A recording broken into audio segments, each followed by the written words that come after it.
Welcome to Script to Screen. Thank you. David is back. Today we're going to talk about your classic episode, Bizarro, Jerry. All right, The cool. Bizarro World with writer-producer David Mandel. So Seinfeld is known as a show about nothing. This is how Jerry and George actually pitched it in their episode at NBC.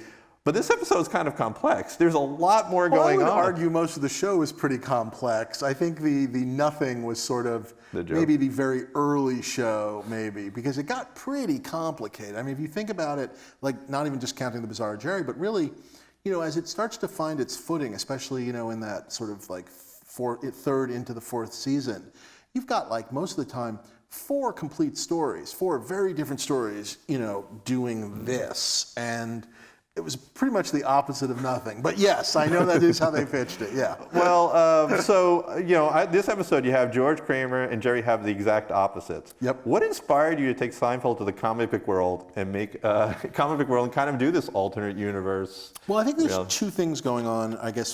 First of all, for me, number one, I'm a comic book fan. I'm a collector. I collect original comic art and that kind of stuff, which I love. And obviously, in the show, in the episode, not just in the episode, but in the show, it had been established that, Jerry was a Superman fan and there had been a lot of Superman references. So that jump to sort of picking up on other Superman stuff was kind of ripe for the taking, if you will. But what it really was, for me almost, was a little bit, and I think this was very true of the later seasons, and whether you like them or not, but a little bit of that's the first, the Bizarro takes place in the first post-Larry season. And so to some extent, what I would say is a lot of the writers at that point were, no longer the original group of writers, but writers like myself who had watched the show and recognized its genius and were very obsessed with it. And so I do think as sort of the second generation of Seinfeld writers, we were sort of almost like, okay, we see what Seinfeld is. Now, how do we push and play with the format? And I love doing that just in general, in a lot of my writing in general. I've done that on a lot of the shows I worked on, but that was a real opportunity to kind of push it further and sort of, yes, it's pushing into the superhero world, but also just the notion of these opposites being like real opposites and acting that way was very much sort of kind of going, well, how far can we push it? And Jerry was very open to it, so that was great too. But it comes from, there's like a line in the middle of the episode where, Jerry is complaining to Elaine that like everyone's gone, that George is in the Forbidden City and Kramer's at his job and she's off with the Bizarros. And, she basically says like, I cannot keep coming into this apartment day after day, going over the minutia of the day. And he goes, well, like earlier today, I was at the bank. And it's really commenting on the show as much as the episode is the episode, but it's really commenting on the whole Seinfeld show up to that point. And I do think that's a lot of what that sort of second group of writers we all brought to it, which was we were such fans of the show that we started making fun of the show in the show, if that makes sense. Yeah. Well, and it was interesting because we talked about the storyline, because it was one of the things I noticed, especially in later seasons, all the ABC storylines were getting a lot more weight.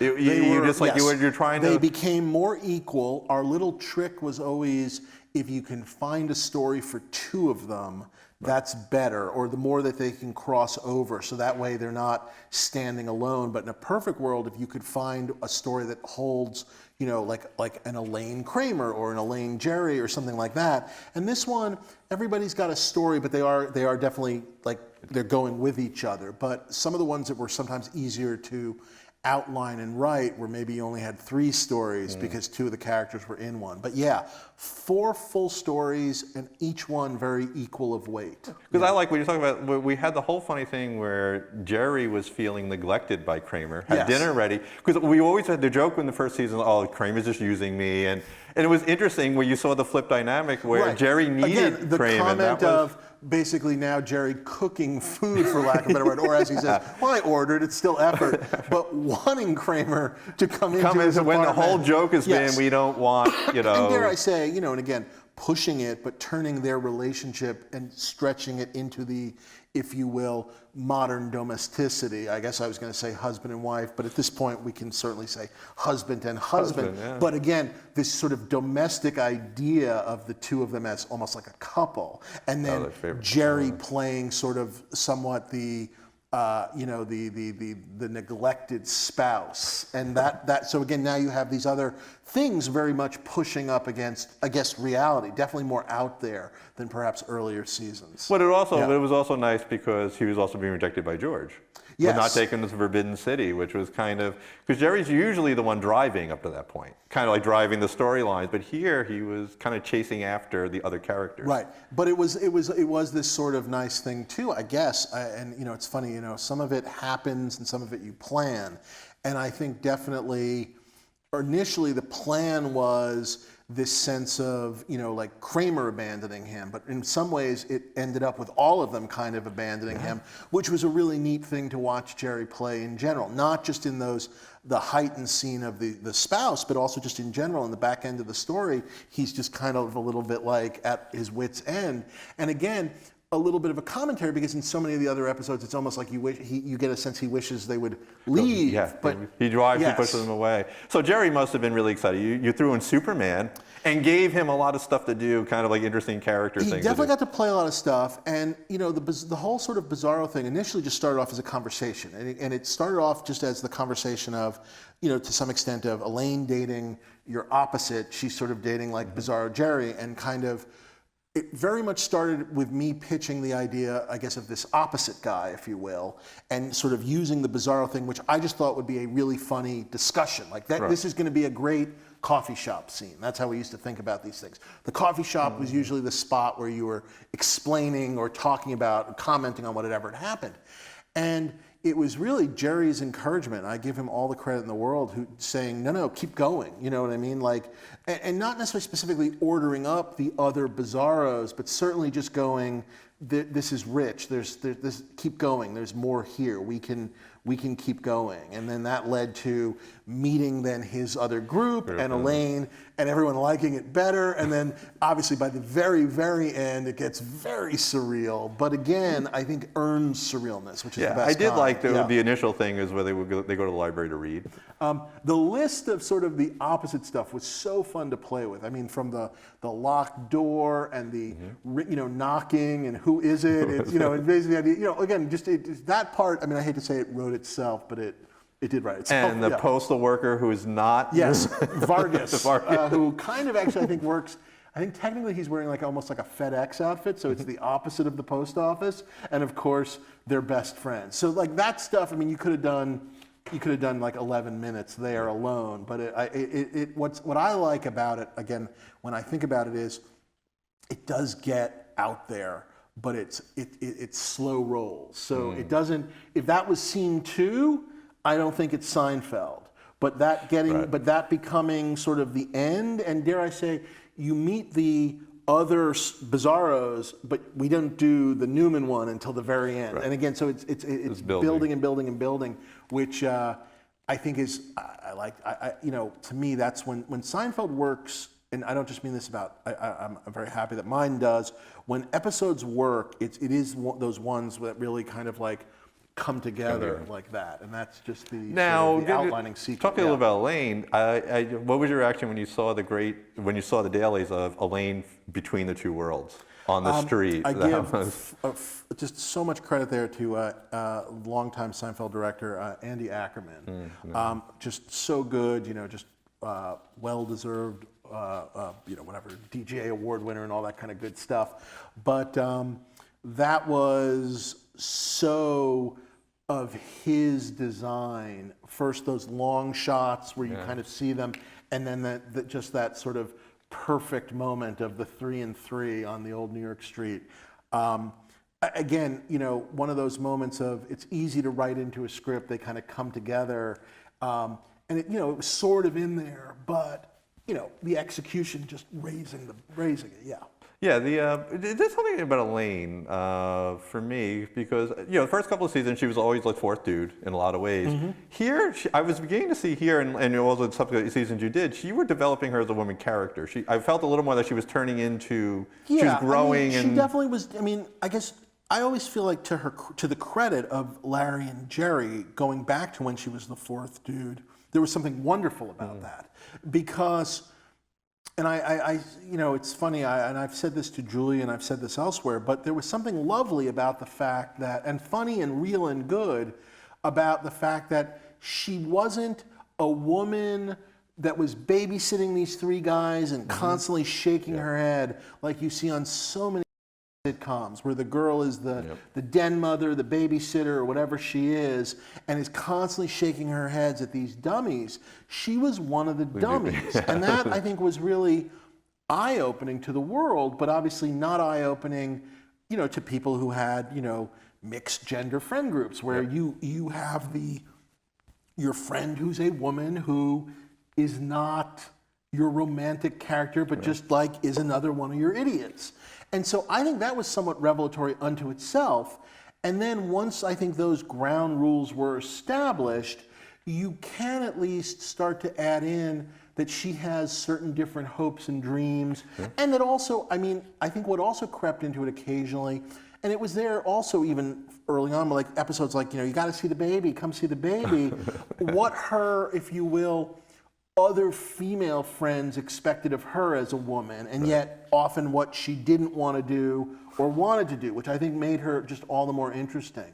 But I love the fact that there's a little bit of the cracks of her kind of going, I don't necessarily want to be here, and that maybe somewhere, and again, she wasn't necessarily going, I want to get married and have kids, but she was sort of saying there's got to be a little more to life in a way perhaps that the other three don't want. And I think that's really interesting. Yeah. In some ways, she's more tragic because of all the four, she's the only one that recognizes that they're selfish, but she traps herself, like she can't help herself either, like pushing the guy at the end. I guess you could argue that she's the most prepared to interact with the rest of society as we know it, and so it's all the more tragic that she doesn't. But, and she knows she should and cannot help and goes back to the group. Well, it's a tragedy, yeah. But also for me, I was always wondering, what would Kramer be like at a job? Like, it was always something I've been wondering. That's why I enjoyed watching him go to work. Yeah, it's funny, and I probably said this somewhere like on the Seinfeld DVD things, the commentaries. It was a story that had sort of happened to me, which is I used to spend a lot of time at Tower Records in New York City. There was one very much close to my house.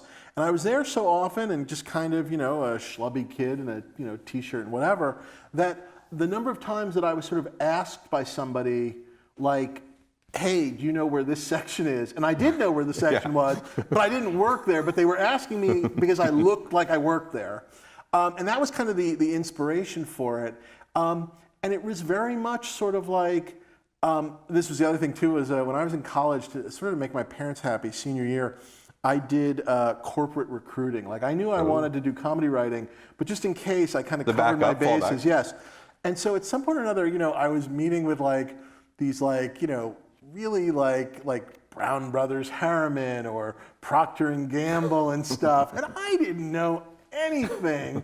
And they would ask these questions and I knew nothing. I had some basic economic knowledge, but it was embarrassing in a way. And so that was a little bit of the inspiration too, of just sort of like, he would be great at all the things that he'd basically, for lack of a better word, seen and heard about jobs, but no actual knowledge. Yeah. It was fun watching that, and it was. I also enjoyed Man Hands. Yep. Where did that come from?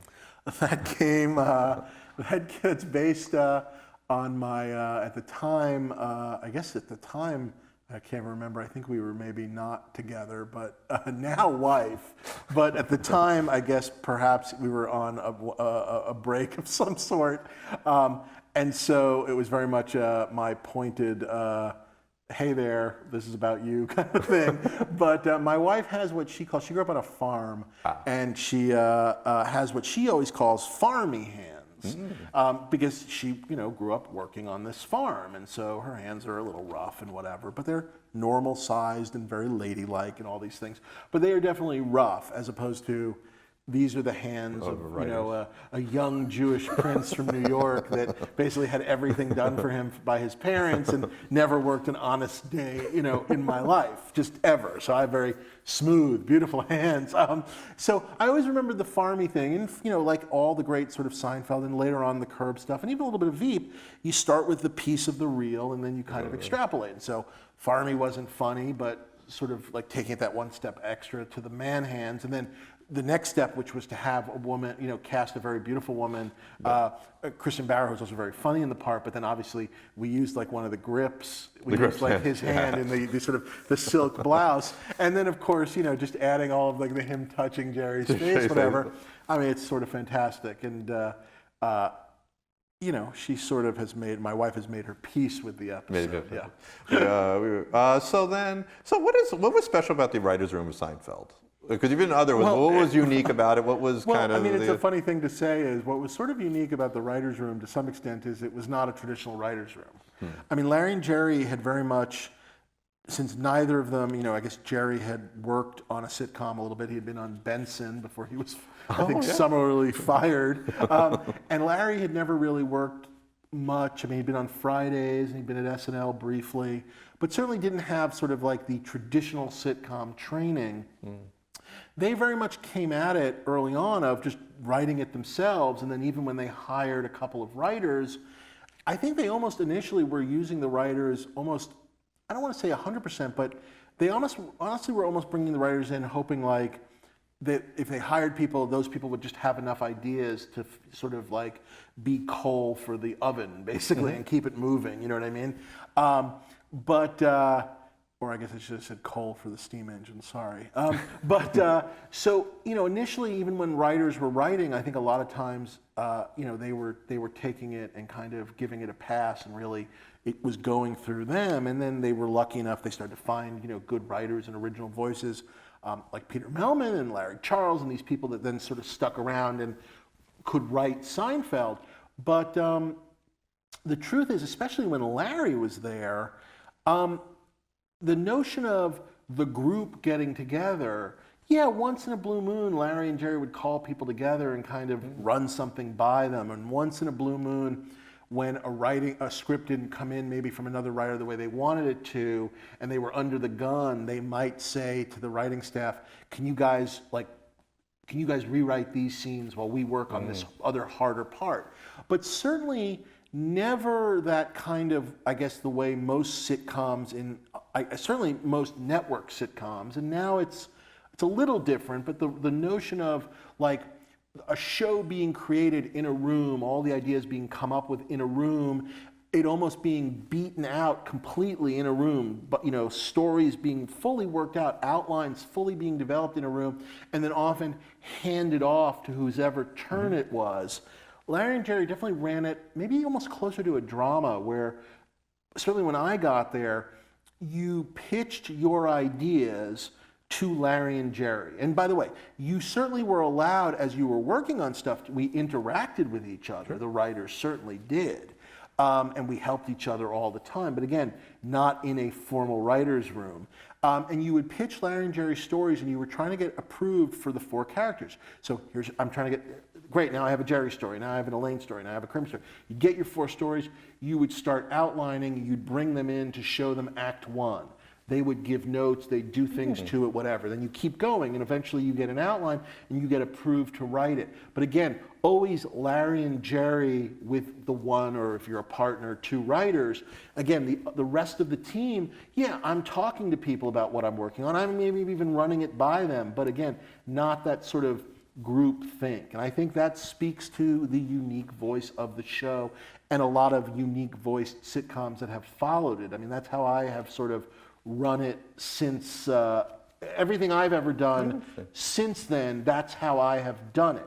Now, what we would do, and where I do think a writer's room is very helpful, when Larry left the show, Jerry would often convene himself, the writer of the episode, and then usually 2 or 3 other people to punch it up. But even then, there was a bigger staff, but we were trying to keep it tight. And I do think a writer's room can be super valuable for making things funnier, but it does, I'm a big believer in the individual writer, you know, like I think that part of why I think the Bizarro Jerry works is those 4 stories are very close to my heart, and they are me writing these 4 stories, obviously in the case of the one about my now wife, super close to my heart, but even the other 3 are things that happened, some to me, some to friends of mine, but they are stories that I really brought to the table and then sort of was allowed to develop. And so just talking in the grand scheme of things, the writer's room was so good because there wasn't a writer's room.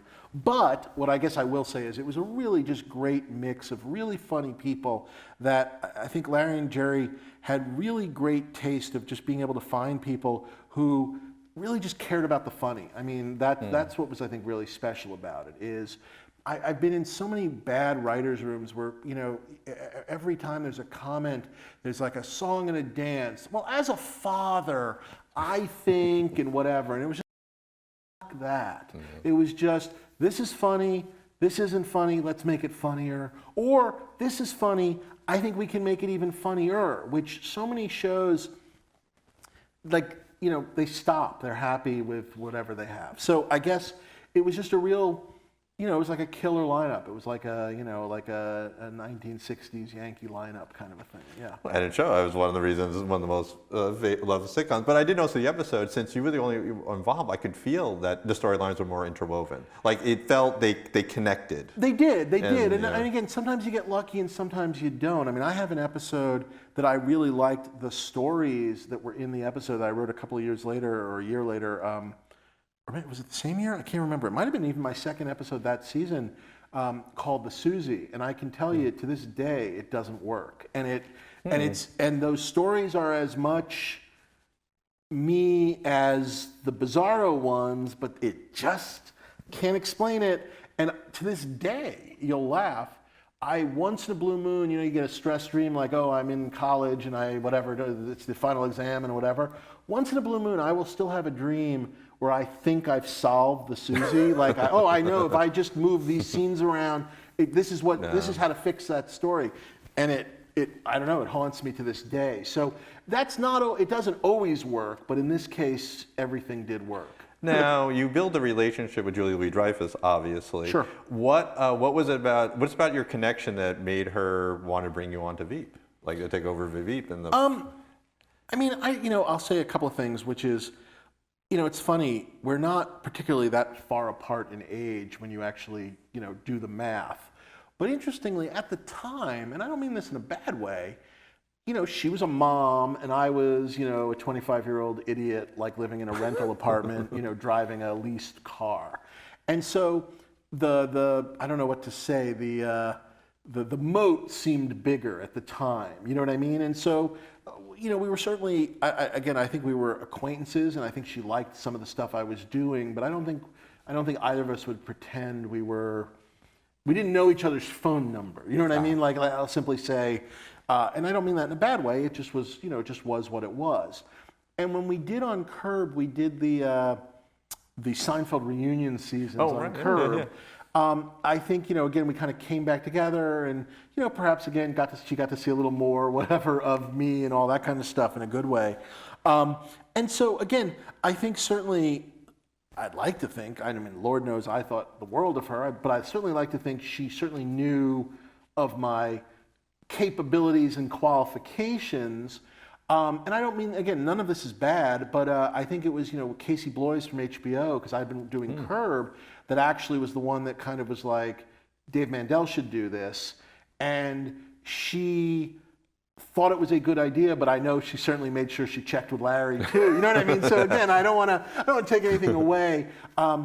We did have it was nice that when we did get together, we had all of that as a baseline.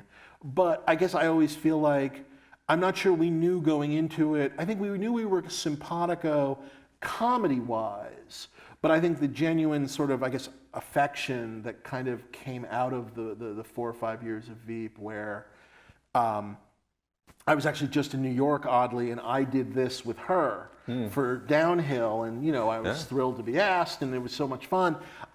that I'm not sure you ever know that that's 100% going to happen. I knew we were going to be simpatico comedy-wise. And by the way, again, that is important. I knew she would kill herself to make Veep good, and so would I, but I didn't quite know how entangled in each other's lives we would become. Yeah. So that's my question. Yeah. We know she's a terrific actor. She's one the greatest TV actresses of all time. That's an no argument anybody we can just say actor, I think. Actor. Yeah. What makes her so good? What does she do? What does she do that's so special? She is a brilliant actor that also happens to be hilarious. So there are people that are really funny, but often aren't necessarily the best actors. And that's just a true thing. And obviously there are great actors that are not funny in the least. And she puts those two things together. But what you're talking about, I mean, when you think about what she does on Veep some of the time, the way she can often play a scene, whereas, as Selena, she's supposed to be saying something, very positive that she believes in, but she herself at the same time knows it kind of plays that at the same time, but also is also at the same time playing sort of the sense of I hope no one catches me, and then a little bit of I think this is working. I just you're talking on like people on like you can probably count them on one hand. I don't think people realize just how good an actor she is. Forget about the comedy. Well, it also must make for you as a writer being able to how far you can push it. Well, that's exactly you can write to that knowing she can do it. Knowing, I don't know how to do this. Right. And, my directing of her is always very enjoyable because all I'm doing is just telling her to do more. I mean, it's just which a regular person couldn't do, but she can. So it makes my job very easy, yeah. Well, cool. Well, thanks for coming back and talking to gosh, us. anytime,